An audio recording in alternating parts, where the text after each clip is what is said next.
Ақмола облысының диқандары биыл мол әрі сапалы астық алудан үмітті.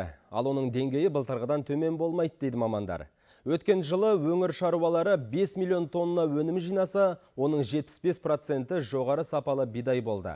Жалпы Ақмола облысында жыл сайын шамамен 4 миллион 800 мың гектар жерге дән себілсе, оның басым бөлігі бидай алқаптарының үлесінде.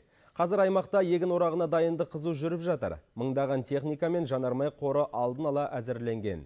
Бұйырса, осы аптаның соңына қарай өңірдің оңтүстік аудандары бірінші болып егінге орақ салмақ.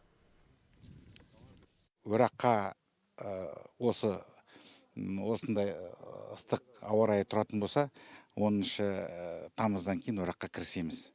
Жалпы техниканың жағдайы, жалпы халықтың настройы, халықтың жағдайы бәрі келіп тұр.